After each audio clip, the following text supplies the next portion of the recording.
Well, what's important to me is to be authentic and sincere in whatever I do. So I don't want to anticipate what someone needs me to be. I just want to be who I am.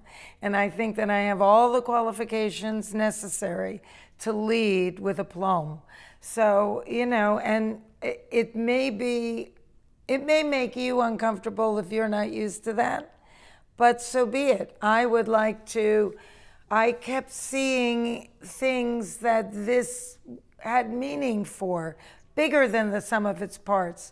And one of those things was seeing me be me and lead, because I have a very large women and girls fandom. And I wanted the message to come across to them that if you lead with your heart and empathy and intellect and morality and dignity, just be you.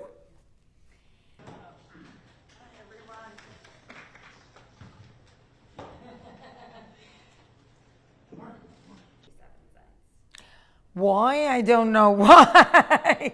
Because everything that we proposed was much more elegant and suitable for this platform.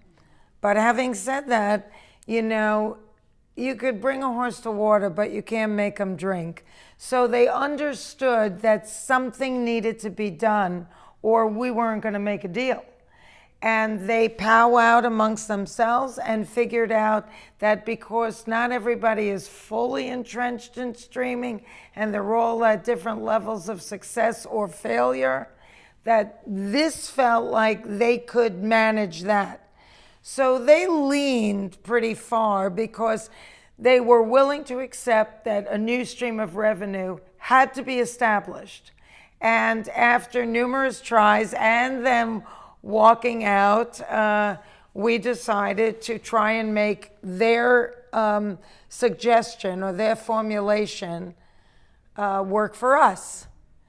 And I feel like we did, because as long as we had the fund, it gave us flexibility to take the money and do with it as we thought was inclusive and not exclusive.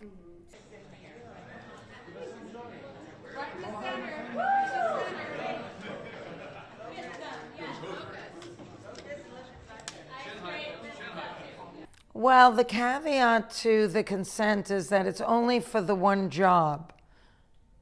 That's it. Then they have to come back if they want to use it for something else.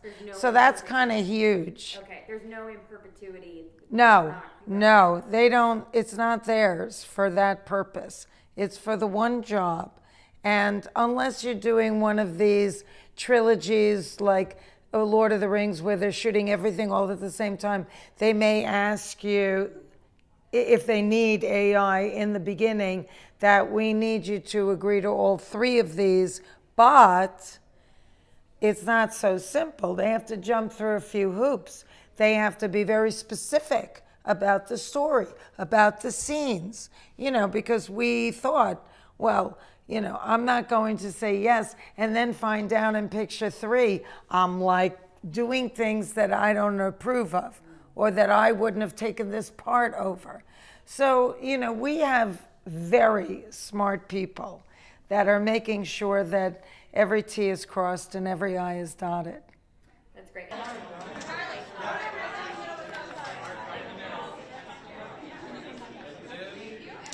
No. I think that, you know, we have positioned ourselves to be a megaphone for workers around the world because of the nature of who we are, you know, with our visibility. And I think that because we framed it that way right at the get-go, we saw an awakening in workers' movements around the world and all the strikes that happened after that. I think that we gave them confidence. We gave them the courage to have a voice and fight for what they deserve. And over again, we have seen very big deals across all boards being made.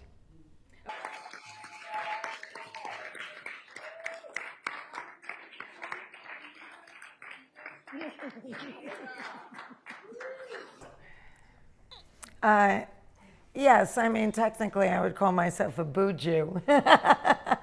But yes, I live by the Buddhist philosophy, and it helps me each and every day to understand myself and how life is offering me opportunities for me on my own journey of personal self-refinement.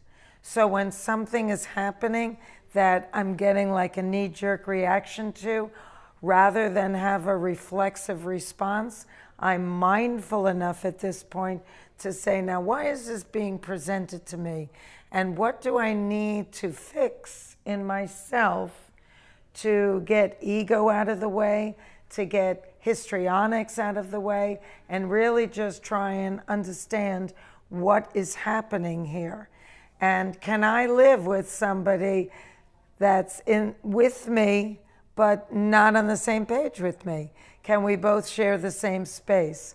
And so I hadn't really put my Buddhist wisdom and offerings into the business world until now.